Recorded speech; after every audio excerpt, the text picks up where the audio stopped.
$10,000 invested in 1942 would have translated to $51 million in today's money, as according to Warren Buffett. This magic happened because of investment in stocks over a period of time. So in this video, we will learn two ways to invest in stocks. First of all, we got to understand what stock is for very beginners. Basically, when you're buying stocks, you're buying a part of a business, whether it's a private business or it's a publicly traded company.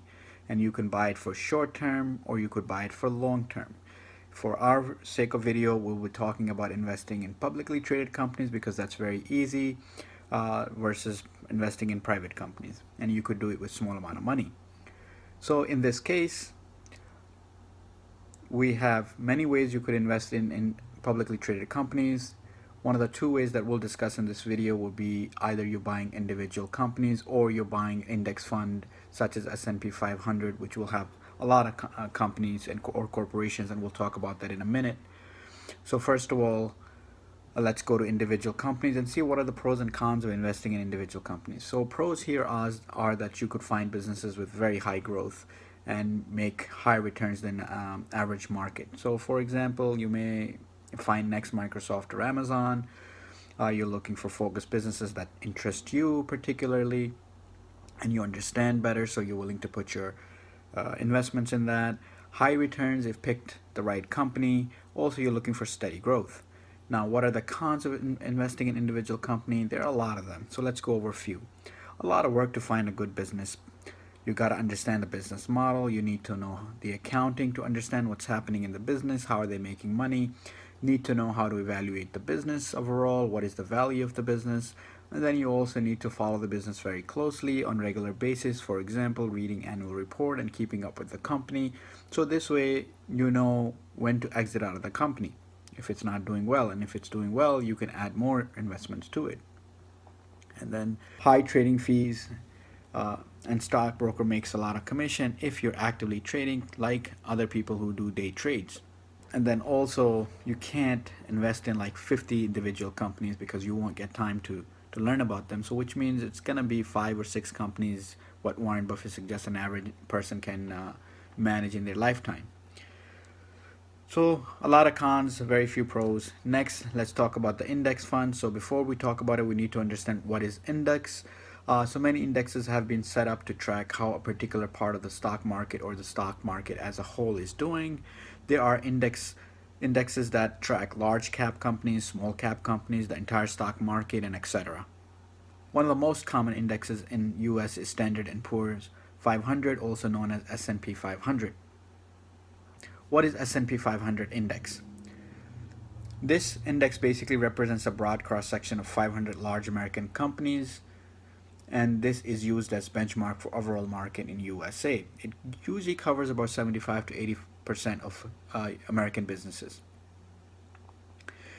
There's a committee that selects each of the index's 500 corporations based on their liquidity, size, and industry. It rebalances the index quarterly in March, June, September, and December.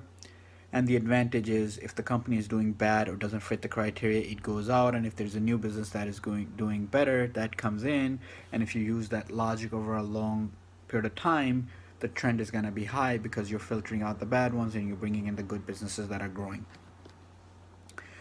Also, to qualify for this index, a company must be located in the US and have a market cap of like $6 billion or so. Now, when we put all that together, we get something called S&P 500 index fund. So basically there are a lot of mutual funds, and one of the mutual fund or ETF will be S&P 500 index fund, and this fund will be much better and outperform many of the other funds, just the nature of this fund because of low fees. Why? Because there will be less activity compared to other mutual funds where there's a high activity, high tax rate, and those will eventually eat into your investments. And that's why Warren Buffett is suggesting this, and we'll talk about it in a moment. Fund invest in the entire index. For example, an S&P 500 index fund buys all the stocks in the S&P 500 index that the committee has chosen, and they'll reshuffle that fund as that committee is taking a company out or putting another company in.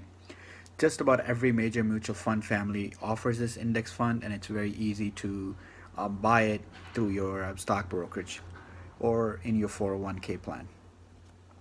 Now, what are some pros and cons of S&P 500 index fund? So there are a lot of pros to it. Why? Because it's unmanaged fund, meaning by nobody's actually managed this fund. It's the committee that decides and quarterly, and then fund manager will just follow those things. Also, you are not actively managing any business or any corporation, so you're basically just investing and letting time grow the money. You're covering broad market, so there's not one company that's going down or one sector or one industry, so you're focused on top 500 businesses in US. This will also have low fee, less active. Rules are established by committee that designed the index, like we mentioned. No need to actually following individual companies, no need to have good knowledge of accounting or analyzing the annual reports or following the companies closely. Cons, I couldn't think of a lot of cons. Maybe slightly high fees compared to an individual stock. In the case if you are buying and holding for a long term, then usually there is not a lot of cost involved. And here you'll get market return. You will not get above market return because this is the baseline. This is the market. And just to give you a pearl, I think 90% of individual stock traders don't tend to beat S&P 500 and always in this whole thing of trying to get above average returns, but they fall short. So that itself tells you why this is a better investment for many people who don't have a lot of knowledge or who are not in this business, and yet you want to be part of the investment community and grow your money. Okay, finally, my take and Warren Buffett take on which option to invest in. Basically, out of these two options of investing individual stock and S&P 500 index fund, you would have to make a decision which side do you fall in. For individual stocks, if you're willing to devote time, and I mean a lot of time, to learn the process, research, and follow up these individual businesses over the length of your investment, then the returns are superior. But keep in mind, I think 90% of people can't keep up with it, and they're just buying businesses, which is like gambling and not even understanding what they're buying. So that's why Warren Buffett, and I also think the best option will be S&P 500 index fund, because here you're getting a large number of best corporations being run with not a lot of activity. So there, if you want to take a backseat and let the market write with a minimum effort, will be the great option. And just to highlight one significant point here is that Warren Buffett had given a challenge to top hedge fund managers that Warren Buffett will invest in S&P 500 index fund and see who can beat him over the course of 10 years. So this challenge was taken, and after 10 years, yes, you guessed it right, Buffett won the challenge. Basically, none of the hedge fund were able to beat the returns that Warren Buffett got from just simply investing in index funds, S&P 500 index fund.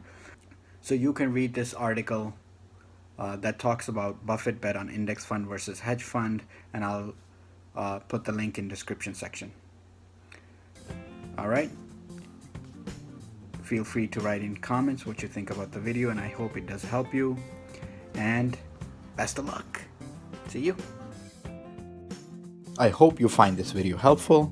Please like, comment, share, and subscribe. Thank you for watching.